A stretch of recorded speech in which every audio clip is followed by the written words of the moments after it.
Amén.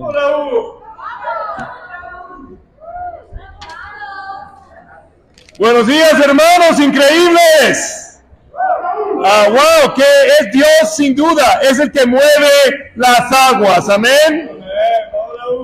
Y hoy estamos muy animados porque podemos estudiar la palabra de Dios, amén. ¿Estás animado para estudiar la Biblia? Amén. Entonces hoy vamos a ver un capítulo de la Biblia, vamos a ver parte de un capítulo que es increíble. Es Primera de Samuel, capítulo 15, amén. Entonces vamos a abrir nuestras Biblias a Primera de Samuel, capítulo 15. Y bueno, ahí está el título, ¿no? Entonces, el título de la clase de hoy es Obediencia parcial es desobediencia total, amén. Y bueno, rima, obediencia parcial es desobediencia total. Vamos a ver lo que implica eso en la palabra de Dios, amén. Entonces, bueno, estamos muy animados de un día estar en la conferencia del 10 al 13 de noviembre, amén. Nos estamos preparando para la conferencia y va a ser una conferencia increíble. Hermanos de Colombia, hermanos de Brasil, hermanos de Perú, hermanos de Chile, amén, hermanos, van a venir acá a celebrar con Dios, amén. Y vamos a plantar, si Dios permite, se va a enviar la misión a Cochabamba, Bolivia, amén. Y va a ser plantada por Jair y Rocaera, amén. Ellos van a estar acá para la conferencia, amén. El Yayo, amén. Y la Roca. Vamos a Primera de Samuel, capítulo 15, amén. Obediencia parcial es desobediencia total. Vamos al versículo 1. Dice así: un día Samuel le dijo a Saúl: el Señor me envió a ungirte como rey sobre el pueblo de Israel. Así que pon atención al mensaje del Señor. Así dice el Señor Todopoderoso: he decidido castigar a los amalecitas por lo que hicieron a Israel, pues no dejaron pasar al pueblo cuando salió de Egipto. Así que ve y ataca a los amalecitas ahora mismo. Destruye por completo todo lo que les pertenezca. No les tengas compasión. Mátalos a todos, hombres, mujeres, niños y recién nacidos, toros y ovejas, camellos y asnos. Paremos ahí un segundo. La palabra de Dios tiene que ser entendida en su contexto histórico, amén. Obviamente, como cristianos, nosotros no matamos, amén. Quiero decirles eso si estás visitando, amén. Como discípulos no estamos aquí para matar a nadie, no, lo opuesto, estamos aquí para salvar el mundo, amén. Pero en el Antiguo Testamento, en los tiempos del Antiguo Testamento, todos los pueblos estaban básicamente en guerra. Si o te mataban o tú matabas, no, estaban en guerra el pueblo entero. Esto era mucho antes que Jesús. Y lo que pasa aquí es que Dios le da un mandato a Saúl, el rey de Israel. Le dice: Saúl, tú tienes que hacer algo importante. Tienes que vengarte, de los amalecitas. Los amalecitas eran un pueblo que habían destruido a Israel en el pasado. Y dice: ¿sabes qué? No solamente mátalos a todos, a niños, mujeres, todos. Pero Raúl, ¿cómo que matar niños y mujeres? Esto es una locura. Bueno, sí, pero en aquel tiempo tenemos que entender algo. Si tú dejabas crecer esos niños, iban a ser enemigos de Israel, iban a seguir en guerra. Entonces era una guerra constante. Y Dios tenía un plan espiritual. Ahora, estamos leyendo historia, aprendiendo de la historia. Amén. Pero algo que era muy difícil, este mandato fue muy difícil para Saúl. ¿Por qué? Porque la paga de los soldados no era dinero como en esta época. Si un soldado está en guerra, se le paga con dinero, ¿no es así? Sí. Amén. Tú no vas a a la guerra sin que te paguen. En aquel tiempo, la paga de un soldado era ¿qué? Era el botín de guerra. Entonces tú ibas al enemigo y te quedabas con las ovejas, te quedabas con los asnos, con la ropa. ¿Entiendes? Ese era el pago del soldado. Pero aquí Dios le dice, ustedes van a hacer una guerra santa. Van a ir a enfrentar al enemigo y no se van a quedar con nada. Van a básicamente ir a la guerra sin recibir salario. ¿Tú te imaginas hablar eso con los soldados? Gente ruda, con espadas, con arcos, con flechas. Van a pelear, pero Dios los va a bendecir en el futuro. Esta guerra, esta es santa. No se van a quedar con absolutamente nada. ¿Piensa que esto es difícil decirle esto a los soldados? Soldados barbudos, fuertes, con escudos, con arcos, con flechas, amén. Así fuertes como José Otero, amén. A ver, y eso fue lo que se les pidió. Y fue muy difícil para Saúl esto. Vamos a seguir leyendo. Versículo 4 dice: Saúl reunió al ejército y le pasó revista en Telayín. Eran 200,000 soldados de infantería y 10,000 soldados de Judá. Mira cuántos soldados, 210,000 soldados. Van a la guerra, soldados, sin paga. Fuerte, ¿no? Versículo 5. Luego se dirigió a la ciudad de Amalek y tendió una emboscada en el barranco. Los kenitas se apartaron de los amalecitas, pues Saúl les dijo: váyanse de aquí, salgan y apártense de los amalecitas. Ustedes fueron bondadosos con todos los israelitas cuando ellos salieron de Egipto. Así que no quiero destruirlos a ustedes junto con ellos. Había otro pueblo aquí, los kenitas, que eran los descendientes de la esposa de Moisés. Y le dice: ¿sabes qué? Ustedes, no, ustedes son buenos, no vamos a pelear contra ustedes. Versículo 7. Saúl atacó a los amalecitas desde Javilá hasta Sur, que está cerca de la frontera de Egipto.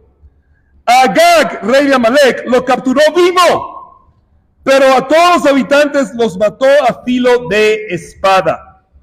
Además de perdonarle la vida al rey Agag, Saúl y su ejército preservaron las mejores ovejas y vacas, los terneros más gordos, en fin, todo lo que era de valor. Nada de esto quisieron destruir, solo destruyeron lo que era inútil y lo que no servía. ¿Qué pasó? Bueno, pasó lo que se puede deducir. A esos 210,000 soldados, Saúl no los pudo controlar como el rey. ¿Y qué hicieron? Se llevaron el botín de guerra. Encima de eso, no mataron al rey, que era el rey Agag, porque en aquella época había una costumbre: tú no matabas reyes. Los reyes se mantenían siempre con vida. Entonces ellos básicamente desobedecieron todo lo que Dios les dijo, dejaron al rey con vida y se llevaron todo lo que era de valor. Entonces hoy lo que vamos a entender, el principio de hoy es ese: desobediencia parcial es desobediencia total. Vamos ahora a entender este concepto cuando Samuel confronta a Saúl. ¿Amén? ¿Estás animado? Vamos a ver algunas razones por la cual este concepto es verdad. Desobediencia parcial es desobediencia total. Sigamos leyendo al versículo 10. Bueno, sí, vamos al versículo 10. Dice: la palabra del Señor vino a Samuel: me arrepiento de haber hecho rey a Saúl, pues se ha apartado de mí y no ha llevado a cabo mis instrucciones. Tanto se alteró Samuel que pasó la noche clamando al Señor. Por la mañana muy temprano se levantó y fue a encontrarse con Saúl, pero le dijeron: Saúl fue a Carmel y allí se erigió un monumento. Luego dio la vuelta y continuó hacia Gilgal. Aquí vemos que, muy interesante, aquí vemos que Dios habla con el profeta Samuel y le dice, me arrepiento, estoy triste de haber nomeado a Saúl como rey. ¿Por qué? Porque Saúl se apartó de los decretos de Dios, no obedeció el plan de Dios. ¿Y qué hizo él? Algo pequeño, se hizo una estatua de sí mismo. Él se hizo un monumento en su honra. ¿Tú te imaginas que hay una estatua aquí al entrar en la iglesia de Albert Wagers? ¿Te imaginas una estatua de él ahí, no? Tú entras y hay una estatua de Albert ahí, ¿no? Eso es mucha arrogancia, ¿no? Entonces, eso fue exactamente lo que hizo Saúl. Saúl se hizo una estatua, un monumento en su honra. Es ridículo. Y aquí vemos la primera razón por la cual obediencia parcial es desobediencia total. La primera razón es el orgullo. El orgulloso es arrogante, solo piensa en él mismo. Y eso, en vez de Saúl orar con los soldados, decirles que Dios los iba a bendecir, que dieran esta ofrenda a Dios, en vez de hacer eso, él quiso verse bien al frente de los soldados. ¿Y qué dijo? Está bien, hagan lo que quieran que hagan. ¿Y por qué? Porque era orgulloso. Él estaba pensando en sí mismo. Amén. Hacerte un monumento en tu honra, una estatua en tu honra, es mucha arrogancia, ¿no es así? Entonces, la primera razón por la cual él desobedeció es por su arrogancia. Él estaba pensando mucho en sí. Y el orgullo tiene dos facetas, tiene dos caras, tiene dos partes. La primera parte del orgullo sí es la arrogancia, hacer la estatua. La segunda parte del orgullo, vamos a verla aquí, en 1 Samuel, capítulo 10. Vamos a regresar, ¿amén? En 1 Samuel, capítulo 10, aquí vamos a ver cuando él es nomeado rey, ¿no? En el capítulo 10, en el versículo 20, 1 Samuel 10, 20, dice esto: dicho esto, Samuel hizo que se acercaran todas las tribus de Israel. Al echar suerte, fue escogida la tribu de Benjamín. Luego mandó que se acercara la tribu de Benjamín, la familia por familia, y la suerte cayó sobre la familia de Matri, y finalmente sobre Saúl, hijo de Quis. Entonces fueron a buscar a Saúl, pero no lo encontraron, de modo que volvieron a consultar al Señor. ¿Ha venido aquí ese hombre? Sí, respondió el Señor, pero se ha escondido entre el equipaje. Fueron corriendo y lo sacaron de allí. Cuando Saúl se puso en medio de la gente, vieron que era tan alto que nadie le llegaba al hombro. Dijo entonces Samuel a todo el pueblo: miren al hombre que el Señor ha escogido. No hay nadie como él en todo el pueblo. ¡Viva el rey!, exclamaron todos. Esta escritura está mal en todos los aspectos. ¿Qué vemos aquí? Aquí vemos otra faceta del orgullo. Dios escogió a Saúl. ¿Y qué estaba haciendo él? Escondiéndose atrás del equipaje. Sí, escondido, ¿no? ¿Te imaginas? Y cuando él estaba escondido, ¿por qué? Porque era inseguro. Hay dos partes del orgullo. Una es la arrogancia, tú te crees increíble, haces la estatua en tu honor. Y la otra parte del orgullo es la inseguridad. No valgo nada, no soy inteligente, nunca voy a poder hacerlo, no sé si puedo hacerlo. Eso es igual de orgullo que la arrogancia. Es igual. Es dos facetas del orgullo. Y muchas veces somos así, ¿no? Somos inseguros o somos arrogantes. Y somos las dos de vez en cuando. Y tenemos más la tendencia, quizás la mayoría de las personas tienen la tendencia a ser más inseguros, pero hay otros que tienen más tendencia a ser arrogantes. ¿Amén? ¿Cuál de los dos eres tú? Los dos. ¿Amén? Está mal. Y aquí él estaba escondido. Y cuando lo sacaron, era un gigante. Era como Manuel, que vino de Colombia. Todos les llegaban, el más alto le llegaba al hombro. Pero él era era inseguro. Dios lo hizo fuerte, alto, y miren lo inseguro que era, escondido ahí detrás de las maletas, amén. Ahí estaba con las maletas, no sé por qué había equipaje ahí, pero el equipaje de los soldados estaba escondido ahí detrás, ¿no? Con una maleta ahí encima, ¿no? La primera razón por la cual Saúl desobedeció parcialmente fue por el orgullo. Y es lo mismo que se aplica a nosotros aquí el día de hoy. La razón por la que a veces no somos exitosos es por el orgullo, amén. Pero hoy tú puedes ser diferente. Hoy tú puedes ser humilde, amén. Pero aún la palabra humildad no la entendemos. Pensamos que la humildad es decir, eres una persona pensamos que la humildad es una persona que está así, cohibida, en el piso, de muy bajos recursos. Eso no es ser humilde. Ser humilde es estar seguro con Dios, amén. Ser humilde es que no piensas en ti mismo, solo piensas en Dios y en su reino, amén.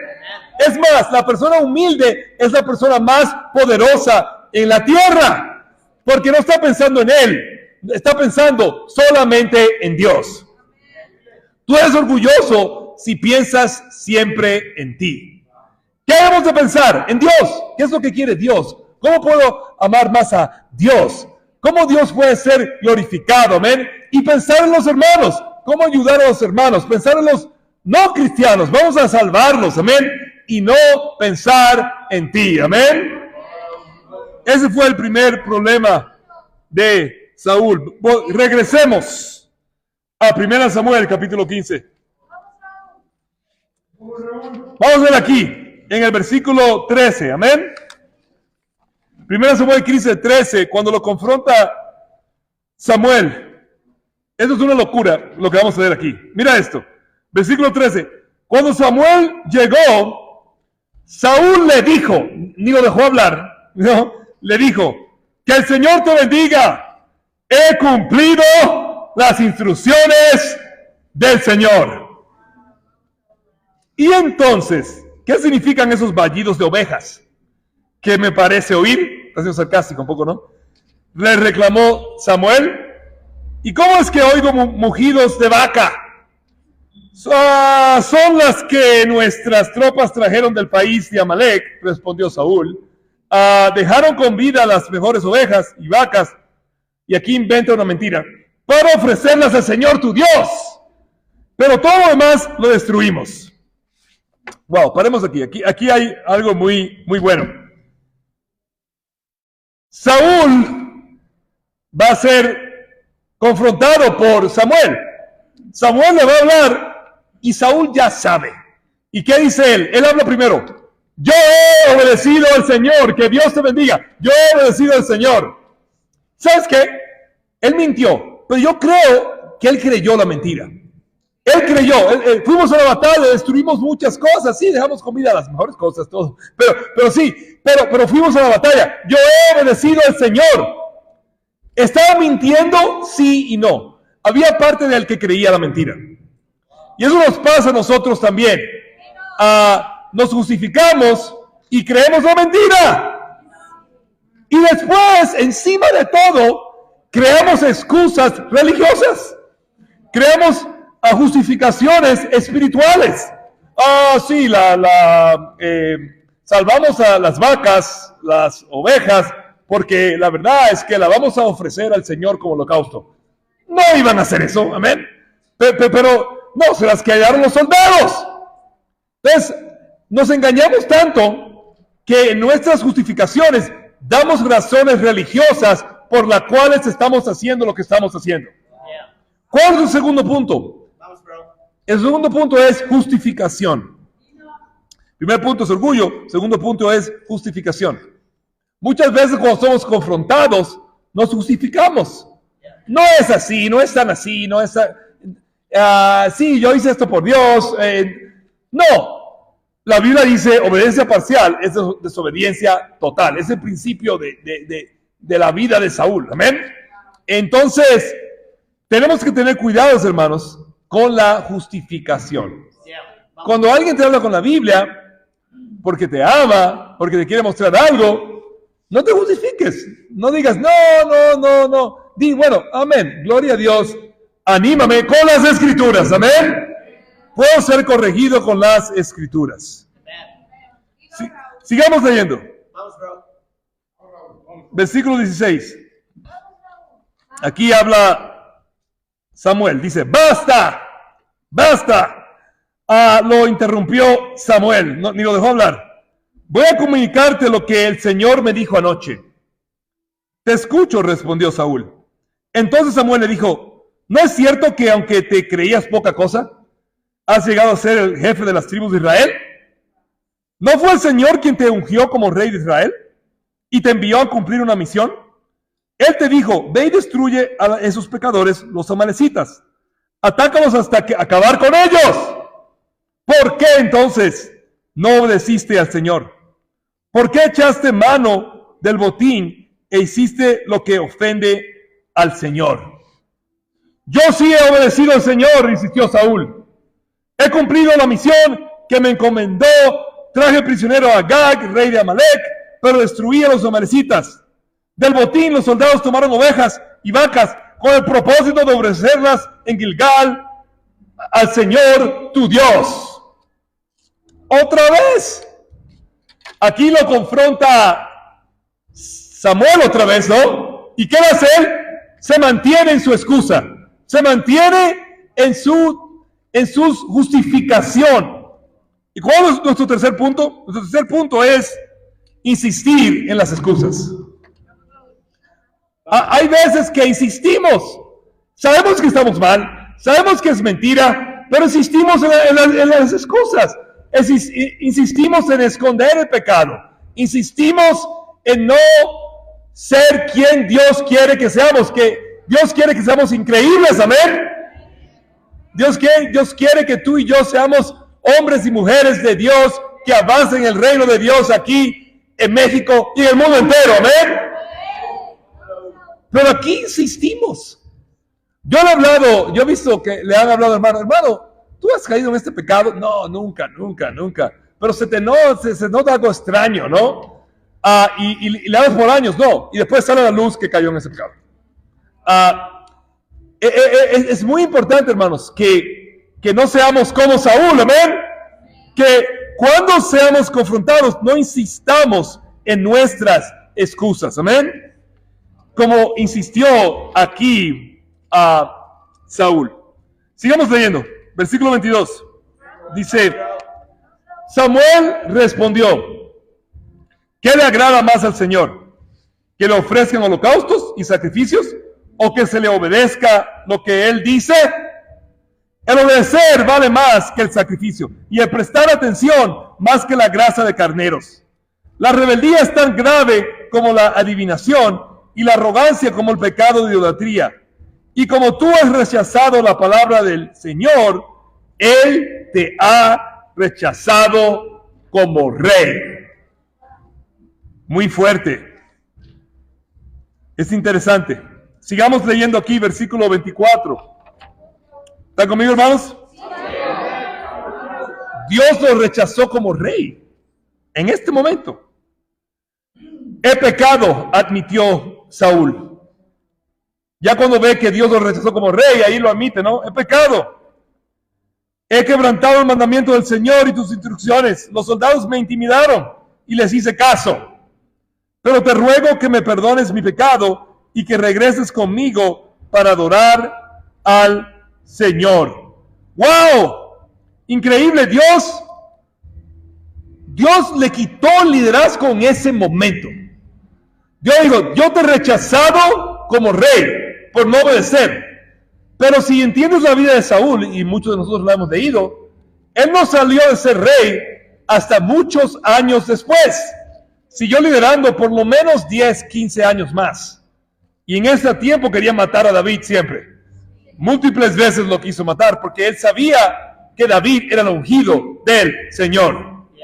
Y Dios lo rechazó. ¿Y qué dice? Él admite, sí, la verdad, he pecado. Y yo me pequé, me entregué a los deseos del ejército Pero regresa conmigo para que el pueblo me acepte. ¿Sabes? El cuarto punto es que hay un tiempo que es muy tarde arrepentirte. ¿Qué implica eso? Que vas a sufrir la consecuencia del Señor. Hay un tiempo que vas a tener consecuencias. Tú puedes cambiar de actitud, pero igual va a haber una consecuencia. ¿Cuál fue la consecuencia de Saúl? Desde este momento en adelante, él iba a parar de ser rey. Como discípulos, tenemos que tener mucho cuidado de amar a Dios con todo el corazón, alma y mente. Amén. ¿Por qué? Porque si tú sigues pecando, llega un momento que Dios dice, ¿sabes qué? Sí, hasta te puedo perdonar, pero ahora va a haber consecuencias en tu vida. Van a tener algunas consecuencias en tu vida. La consecuencia de Saúl es dejar de ser rey, dejar de ser líder. Amén. Y esto pasa también en Números capítulo 14. Vamos a Números 14 para ver un ejemplo. Amén. ¿Están animados? En Números 14, quiero que veamos algo aquí. No voy a leer el capítulo entero, obviamente es muy largo, pero lo que pasa en Números 14, y he predicado esto antes, y ustedes saben la historia, es que Dios manda a 2 espías para entrar en la tierra prometida, ¿se acuerdan? 10 de los 12 no tienen fe, 2 tienen fe, y esos 10 desaniman al pueblo entero. El pueblo entero se rebela contra Moisés, contra Aarón, y Dios, ¿qué dice? Bueno, ustedes se han rebelado, ahora fueron por 40 días a explorar y no tienen fe, ahora van a estar 40 años en el desierto. En el desierto van a estar 40 años. Y los que no tuvieron fe, Dios los aniquiló. Pero entonces ellos ven su pecado y dicen, bueno, ahora sí queremos conquistar la tierra prometida, ahora sí queremos ir y subir, pero ya era muy tarde. Mira lo que dice aquí, en Números 14, versículo 39. Números 14, 39. Cuando Moisés terminó de decirles esto, todos los israelitas se pusieron a llorar amargamente. Al otro día, muy de mañana, el pueblo empezó a subir a la parte alta de la zona montañosa, diciendo, subamos al lugar que el Señor nos ha prometido, pues reconocemos que hemos pecado. Pero Moisés le dijo, ¿por qué han vuelto a desobedecer la orden del Señor? Esto no les va a dar resultado. Si suben, los derrotarán sus enemigos, porque el Señor no está entre ustedes. Tendrán que enfrentarse a los amalecitas, a los cananeos, que los matarán a filo de espada. Como ustedes se han alejado del Señor, Él no los ayudará. Pero ellos se empecinaron en subir a la zona montañosa, a pesar de que ni Moisés ni el arca del pacto del Señor salieron del campamento. Entonces los amalecitas y los cananeos que vivían en esa zona descendieron y los derrotaron, haciéndolos retroceder hasta Jormá. Amén. Ellos tuvieron que regresar y cumplir la disciplina del Señor, que era 40 años en el desierto. Dios no le iba a dar victoria. Pasó igual con David. ¿Se acuerdan la historia de David con Betsabé? ¿Se acuerdan que, bueno, él fue adúltero, él mató a Urías, el esposo de ella, para pretender que se iba a casar con ella, para que el hijo fuera de ella, de él y de ella, y era de ella, obviamente. Y lo que pasa es que Dios sabe todo. Y Dios le dijo, ¿sabes qué? Te perdono por tu pecado, pero la consecuencia es que el niño va a morir. Y David ora por el niño, ayuna, pero la consecuencia viene, el niño muere. Y cuando muere el niño, David ya tenía como 15 hijos. No que 1 y 15, no, todos valen por igual. Cuando el hijo muere, él no se desanima, él dice, ¿sabes qué? Dios me ha dado la disciplina, ahora voy a ir a consolar a mi esposa. Y él va y consola a Betsabé y después tienen un hijo increíble, que fue el próximo rey de Israel, que fue Salomón, amén. Y después Salomón tuvo algunos problemas después. Pero eso es para otra prédica, amén. ¿Cuál es el punto? David aceptó la disciplina del Señor. Pregunta, ¿tú aceptas la disciplina del Señor? Dios disciplina porque te ama, amén. Y a veces no nos gusta la disciplina, pero la disciplina está ahí porque es la forma que Dios quiere que tú cambies. Porque has desobedecido tanto que Dios quiere, sabes que ahora vas a tener disciplina por un tiempo limitado. Y después te bendigo de nuevo, amén. Entonces hay un momento que sí, vas a tener que sufrir la disciplina del Señor. Pero no es malo, es algo bueno, porque es algo para que cambie tu corazón, amén. Con la disciplina de Dios debemos acercarnos más a Dios que alejarnos más de Él, amén. Regresemos para ver nuestro último punto en 1 Samuel capítulo 15, amén. 1 Samuel 15. Aquí acabamos de leer el versículo 29, amén. Y aquí en el versículo 30, Saúl dice de nuevo que pecó. Mira el 30. He pecado, respondió Saúl, pero te pido que por ahora me sigas reconociendo ante los ancianos de mi pueblo y ante todo Israel. Regresa conmigo para adorar al Señor tu Dios. Samuel regresó con él y Saúl adoró al Señor. ¿Cuál es el punto? Es interesante. Saúl sabía que no iba a ser más rey. Pero ¿sabes qué? Él aún estaba pensando en su reputación. Él aún estaba pensando en verse bien ante el pueblo. En vez de ser humilde y renunciar ahí mismo, no lo hizo. Se quedó liderando, haciendo un mal terrible al pueblo de Israel. Tratando de matar a David todo el tiempo. Y él dijo, es que no. Sí, yo lo entiendo, pero adora conmigo. Represéntame al frente del pueblo. En otras palabras, es interesante el concepto aquí, el último punto. Aún después de ser disciplinado, él no se arrepintió. Aún después de ser disciplinado, estaba pensando en él. Después de la disciplina, no estaba pensando en Dios, estaba pensando en él. Quiero que me apoyes, quiero que me reconozcas delante del pueblo, está pensando en él. Ese es el problema del ser humano. Y el último punto es, después de la disciplina, arrepentirte. Amén. ¿Cuál es el arrepentimiento? No estás pensando en ti y en tus dolores. Estás pensando en Dios. Amén. Estás pensando en glorificar el nombre de Dios. Amén. Muchos de nosotros, cuando somos disciplinados por Dios, o en el mundo, o por nuestros jefes, o por nuestros familiares, nos dicen algo que nos duele, o por la iglesia aún, no lo aceptamos. ¿Por qué? Porque estamos pensando en nosotros y no en Dios. Última escritura, Génesis capítulo 4. Vamos a ver un ejemplo sobre esto, otro ejemplo sobre esto. Caín mató a su hermano Abel. Eso es terrible, ¿no? Caín inventó el asesinato. Él tuvo que ser creativo. Es la primera vez que alguien muere en la Biblia, ¿no? Y Dios lo disciplina. Qué bueno que se queda con vida. Pero es interesante. Mira lo que dice Caín en el versículo 13. Génesis 14, 13. Dice, él no se arrepiente. Mira lo que dice. Este castigo es más de lo que puedo soportar. Le dijo Caín al Señor. Está pensando en él, no en su hermano que mató. Hoy me condenas al destierro y nunca más podré estar en tu presencia. Andaré por el mundo errante como fugitivo y cualquiera que me encuentre me matará. No será así, replicó el Señor. El que mate a Caín será castigado 7 veces. Entonces el Señor le puso una marca a Caín para que no fuera a matarlo quien lo hallara.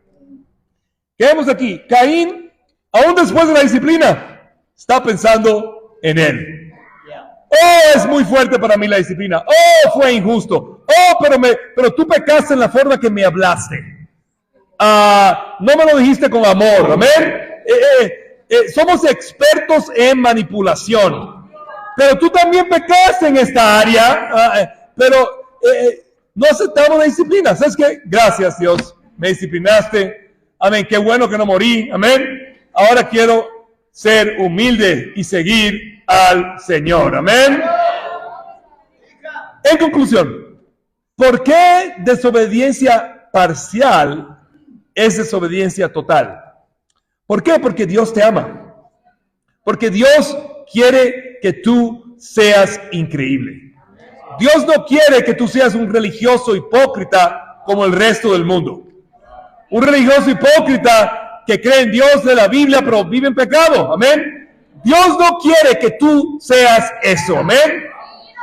Dios quiere que tú y yo seamos personas que cambiamos el mundo. Amén. Dios quiere que seamos discípulos, hijos e hijas de Él, que lo representan aquí en este mundo. Sí con pecado, sí no perfectos, pero dando todo nuestro corazón. Por eso es que Dios no acepta la obediencia parcial. Amén. ¿Por qué? Porque esa es obediencia total. Y no te beneficia a ti, a mí, a la iglesia, a Dios, a nada. Amén. Te quiero animar con esta clase sobre Saúl. Lo bueno de la Biblia es que podemos aprender cosas buenas del buen ejemplo y también en este caso del mal ejemplo. Amén. Entonces espero que estés animado. Tomemos decisiones con estos puntos y para Dios sea la gloria. Amén.